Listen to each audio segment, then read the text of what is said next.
데살로니가전서 3장 13절 말씀 다 같이 한 목소리로 받들어 읽도록 하겠습니다. 너희 마음을 굳건하게 하시고 우리 주 예수께서 그의 모든 성도와 함께 강림하실 때에 하나님 우리 아버지 앞에서 거룩함에 흠이 없게 하시기를 원하노라. 아멘.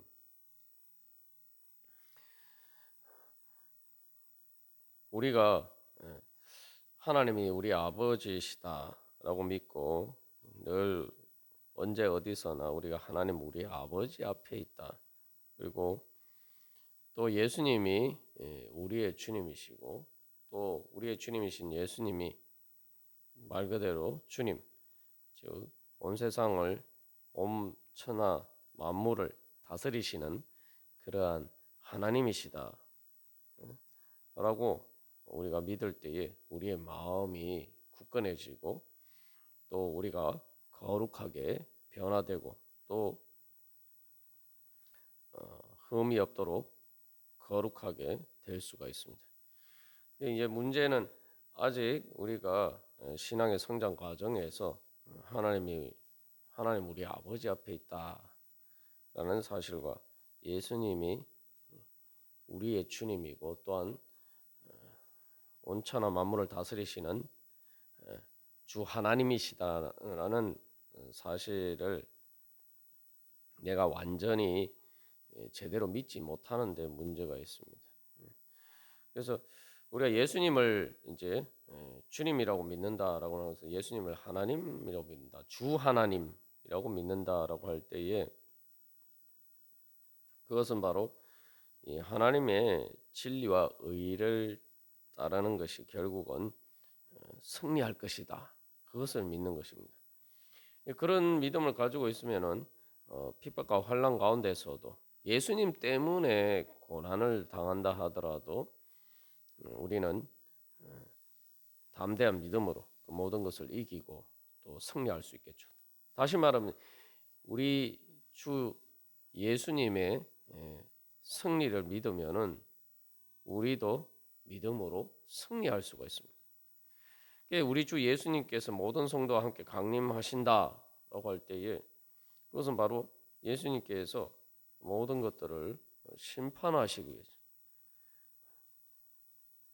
그리고 모든 것들을 이기시고 그것들에 대해서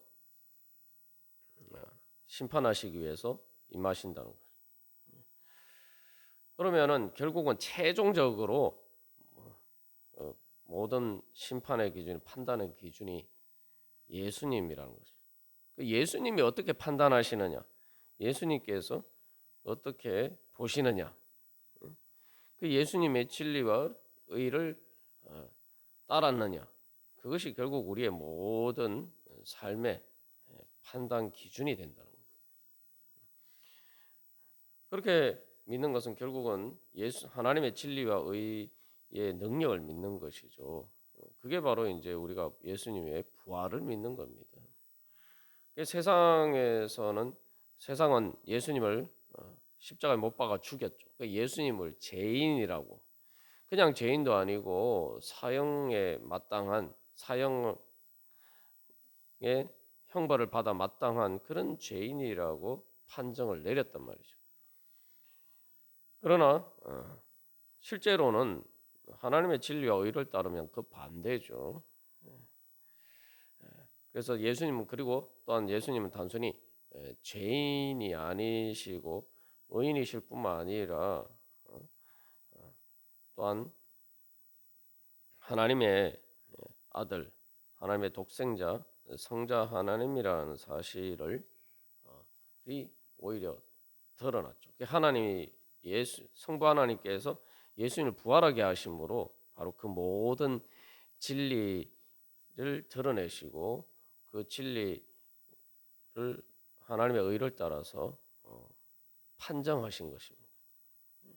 결국 하나님의 심판정 앞에서는 예수님은 의롭다고 판단받으시고 그래서 세상 판결을 뒤집어 엎으시고 그래서 세상이 죽인 예수님을 부활하게 하셨다는 거죠. 우리가 바로 그 예수님을 믿어야 합니다. 그래서 이제는 그 예수님을 심판했던 세상을 예수님이 심판하신다는 거죠. 그래서 여기서 이제 우리가 예수님을 믿는다. 예수님 우리 주님이라고 믿는다는 게 뭐냐? 예수님 말 그대로 주님으로 따르는 것인데 그것은 어, 예수님을 최후의 심판의 기준으로 삼고 그 진리와 의를 따라서 내가 행하는 것입니다. 우리가 이제 세상에서 자꾸 살다 보면은 이 세상에서는 진리와 의를 따르는 것이 손해 보는 것처럼 보이고 뭐 희생하는 것처럼 보이고 때로는 바보가 그렇게 하는 것이 바보인 것처럼 그렇게 생각될 때가 많아요. 그것은 세상의 판단 기준이죠. 그러다 보니까 우리가 이제 그 세상에 하나님의 진리와 의를 따르지 않고 예수님을 무고했던 바로 그 세상에서 살다 보니까 자꾸 이렇게 하나님의 진리와 의가 능력이 있다 이 사실을 믿지 못할 때가 많습니다. 우리 예수님의 재림을 믿는다. 예수님이 재림하실 주님이다로 믿는 건 뭐냐면은 하나님의 진리와 의가 힘이 있다, 능력이 있다라는 것이. 사람들은 그래서 우리가 여러 번 나눈 것처럼 사람들은 진리와 의를 따르는 것이 아니라 사람들은 힘을 믿고 따릅니다. 힘을 뭐 진리와 의를 믿는다라고 하지만 진리와 의를 따르려고 하지만 힘의 영향력을 받게 되어 있어요. 그 베드로도 예수님을 부인한 것이 바로 그런 것이죠. 그가 당연히 예수님을 주님으로 죽기까지 따르기를 원했지만 그리고 그 하나님의 진리와 의를 따르기를 원했지만 그러나 죽음의 위협 앞에서 바로 그 눈에 현실적으로 보이는 그 힘 앞에서 자기 자신을 죽일 수도 있다. 바로 예수님을 잡아서 갔던 예수님을 체포하고 예수님을 죽이려고 하는 바로 그 힘 앞에서 베드로도 그 힘의 영향력을 받을 수밖에 없었던 것이죠. 여기서 중요한 것은 내가 하나님의 진리와 의를 따르고자 하지만 우리가 하나님의 진리와 의의 능력을 믿지 않으면은 그리고 그 능력을 막이 내 몸으로 그것을 느끼지 않으면은 그걸 말 그대로 그 주님의 능력을 그 능력을 내가 감지하지 못하면은 우리는 예수님을 부인한 베드로처럼 그런 자리에 설 수밖에 없습니다. 내 의도와 상관없이 그 힘에 내가 이끌려가게 되어 있다 이 말이죠. 우리가 예수님을 믿는다는 것은 그래서 바로 예수님의 힘, 그게 뭐예요? 성령의 능력이죠. 그 성령의 능력을 힘입는 것입니다. 그것을 믿고 내가 그것을 구할 때에 내가 그 예수님의 힘, 예수님의 능력을 따라서 능력의 영향력을 받게 돼 있는 거죠. 이게 이제 우리가 그걸 뭐 여러 가지 의미로 생각해 볼 수 있습니다만 예수님의 힘의 능력이 미치면 내가 그 능력을 받으면 되지 이렇게 생각하는데 그러니까 객관적으로 예수님께서 오늘도 온천한 만물을 다스리시고 주관하시는데 그것이 실제로 그것을 내가 믿고 따르느냐 하는 별개의 문제라는 거죠. 우리가 이제 생각해 보면은 자동차를 운전할 때도 엔진이 계속 돌아가고 있는데 있다 하더라도 내가 기어를 어떻게 넣느냐에 따라서 내가 그 힘의 영향력을 받는 것이 달라진다 이 말이죠. 이게 이제 전진 기어를 넣으면은 차가 앞으로 가고 후진 기어 넣으면 차가 오히려 뒤로 가요. 그리고 중립 기어를 넣으면은 엔진이 아무리 돌아가도 그것이 차에 아무런 영향을 미치지 못해요. 우리가 믿음으로 주님을 붙들지 않으면은 마치 이게 중립 기어를 넣어 놓은 거나 마찬가지란 말이에요. 그래서 그러면은 하나님의 능력, 예수님의 능력이 말 그대로 성자 하나님의 능력이란 말이죠. 그런데 그 하나님의 능력이 나하고 아무 상관없어요. 중립기어를 놓으면 차가 엔진의 힘에 따라서 움직이지 않습니다. 내리막이면은 어떻게 그냥 내리막의 중력의 힘을 따라서 차가 미끄러져 내려가게 돼 있어요. 그러니까 우리가 내가 믿음으로 내 안에서 역사하시는 성령님의 능력을 내가 붙들지 않으면은 그렇게 내가 믿음의 기여를 넣지 않으면은 나는 세상의 힘에 이끌려서 우리는 세상으로 떨어질 수밖에 없어요. 믿음이 떨어질 수밖에 없다 이 말이죠. 그러니까 믿음이 내려갈 수밖에 없다는 말이죠. 마치 내리막길에 중립기어 놓으면 그냥 차가 이렇게 미끄러져 내려가듯이 우리가 그렇게 세상 풍파에 휩쓸려 갈 수밖에 없습니다. 여기서도 보면은 비유인데 엔진이 어디 있습니까? 차 엔진은 차 안에 있죠. 차 안에 앉아서 엔진이 막 이렇게 돌아가는데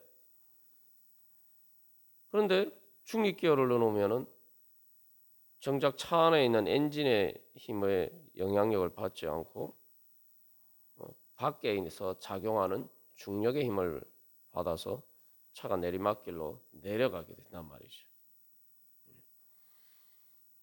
그게 바로 이제 믿음의 원리입니다. 그래서 우리는 주님의 능력을 믿고 내가 주님의 능력을 붙잡아야 돼.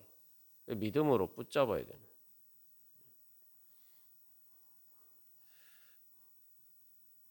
이제 그 이스라엘 백성들의 경우를 보면 그렇죠. 그래서 이게 이 부분도 우리가 여러 번 나눴습니다만 다시 한번 생각해 보면은 이스라엘 백성들이 가데스 바네아에서 요단강에 들어가기 그 가나안 땅에 들어가기 직전인데 거기서 12정탐꾼을 보내서 이렇게 정탐하고 난 다음에 이제 가나안 땅에 들어가서 그 가나안 땅을 차지할 순간이 왔다 이 말이죠. 근데 그때도 보면은 이스라엘 백성들은 가나안의 거인 족속들을 보고 두려움에 떨어서 아유 우리가 가나안 땅에 들어가서다가는 전쟁하다가 그냥 다 죽겠구나. 그러니까 가나안 땅이 좋은 땅이 아니라 지옥과 같은 땅이다. 물론 현실적으로는 좋게 보이지만 그러나 그 가나안 땅 자체는 좋단 말이죠. 거기에서 막 풍성한 열매들이 있는 것을 보고 정말 가나안 땅은 말 그대로 젖과 꿀이 흐르는 땅이란 말이죠. 근데 문제는 그게 그 거인 족속들이 살고 있기 때문에 우리는 그 땅을 차지할 수 없고 오히려 싸우다가 패배해서 결국 다 죽게 될 것이다. 그러니까 지옥과 같은 땅이다. 이렇게 이야기하면서 그 다음에 어떻게 됩니까? 두려움에 사로잡히게 되고 두려움에 사로잡히게 되니까 결국은 불안하게 되고 오히려 그 불안과 두려움을 모세와 아론과 여호수아 갈렙을 죽이려고 하는 그러한 잔인한 행동으로 나타나게 됩니다. 여기에서 이제 근데 실제로는 어땠습니까? 성경을 보면 알지만 오히려 가나안 족속들이 이스라엘 백성들이 가나안 땅을 향해서 온다는 소식을 듣고 두려워하면서 떨었어요. 그냥 두려워한 정도가 아니라 간담이 녹았다. 그렇게 표현하고 있어요. 당연하죠. 아니 지금 그때 당시 제일 뭐 가나안 거인 족속이라고 얘기하지만 사실은 애굽의 군대만 하겠습니까? 애굽은 가나안 족속들과 비교할 수 없는 말 그대로 그때 당시에 그 중동에 패권을 쥐고 있었던 제국이란 말이죠. 그 제국의 군대를 이기고 승리한 그 이스라엘 백성들이 온다. 그러니까 당연히 가나안 족속들 입장에서는 벌벌벌벌 떨면서 두려워하고 있었단 말이죠. 자, 그러면 여기서 도대체 무엇이 진리느냐 말이죠. 우리가 이스라엘 백성들처럼 그런 자리에 설 때가 많다는 거죠. 우리가 이스라엘 백성들 가나안 땅에 가보니까 참 가나안 땅 좋아. 우리도 하나님의 진리와 의 좋지. 예수님을 따르는 거 좋지. 그러나 우리가 예수님 따르다가는 하나님의 진리와 의를 따르다가는 죽겠구나. 손해 보겠구나. 그렇게 생각될 때가 많다는 말이죠. 그러니까 나는 뭐 하나님의 진리와 의가 좋다. 그러나 내가 그것을 중요한 것은 그게 뭐 실제로 내가 그것을 따랐을 때 오히려 내가 손해를 보고 죽을 수도 있다. 이렇게 되면은 그게 나에게 뭐가 좋은 것입니까? 이스라엘 백성들이 생각했던 그 생각과 똑같은 거예요. 내가 아무리 하나님의 진리와 의가 좋고 예수님 믿습니다. 뭐 말씀을 참 은혜롭습니다. 뭐 다 그렇게 생각하죠. 그러나 그것은 나에게 나를 살려주는 것이 되지 못하고 나를 죽일 수도 있다.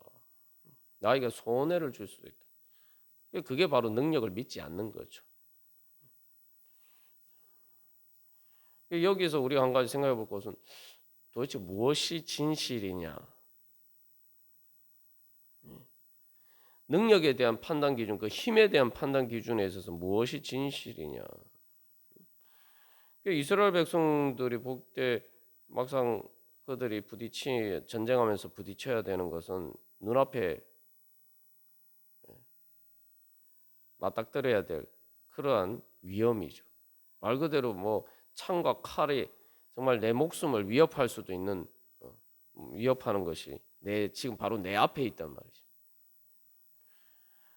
그러나 내가 그렇게 했을 때 중요한 건 그 위협이 있는 것과 내가 그것을 이길 수 있느냐, 지느냐, 이거는 다른 문제란 말이죠. 그래서 한마디로 말하면 이스라엘 백성들은 망상에 빠졌던 망상.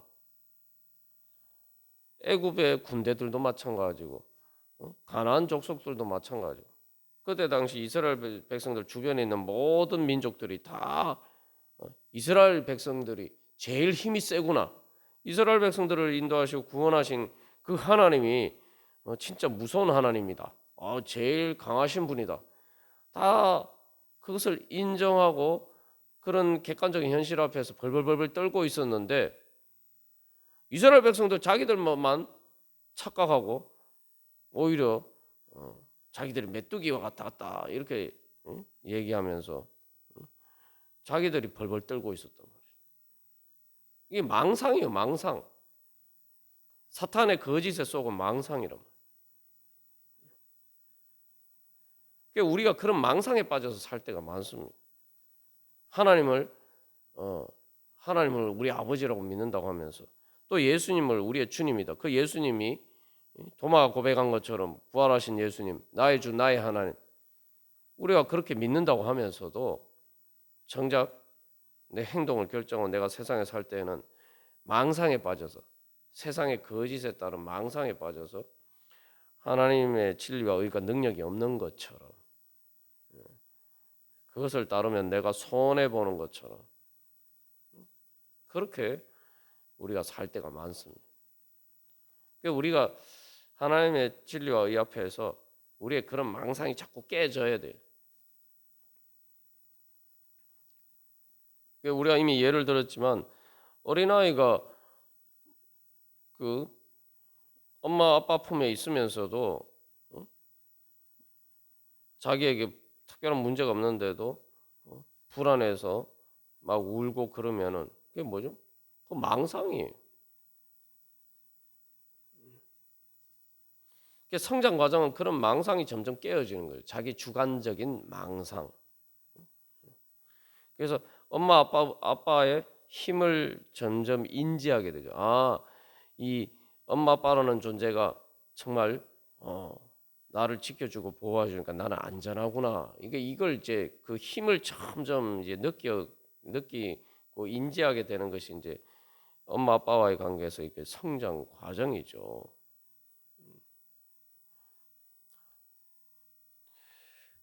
우리도 마찬가지입니다.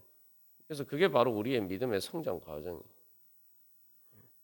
그래서 우리가 내가 어떤 힘에 이끌려 살아가고 있느냐. 여기서 우리가 한 가지 믿음을 가져야 돼요. 그 앞에서 이제 차 기어의 비유를 들었는데 내가 막 이렇게 그 세상 힘에 이끌려 가는 것처럼 보일 때 우리가 빨리 그 망상에서 깨어나서 내 믿음의 기여를 넣어야 돼. 성령의 능력을 힘입을 수 있도록. 그래서 자동차 엑셀을 밟듯이 그렇게 내가 또 믿음으로 주님을 힘을 줘서 말 그대로 힘을 줘서 주님을 따라야 돼.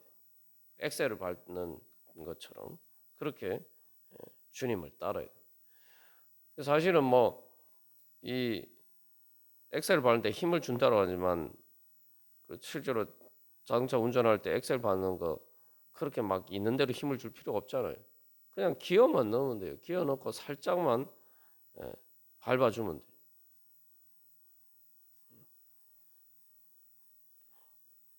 그래서 내가 지금 내 마음의 기여를 어디에 넣고 있느냐? 내가 진짜 내 마음의 기여를 내가 말 그대로 예수님을 우리 주님이다 하는 거는 내 마음의 기여를 예수님께 놓는 거죠. 내 믿음, 내 마음의 소망으로 예수님을 붙잡는 것이죠. 우리가 그래서 신앙생활 하는 것듯이 다 결국은 그 믿음의 기여를 넣는 것입니다. 우리가 오늘도 그런 믿음으로 하나님 우리 아버지, 하나님 아빠 아버지 부르면서 또 예수님 우리 주님 제가 주님의 능력을 믿고 주님 따르기를 원합니다.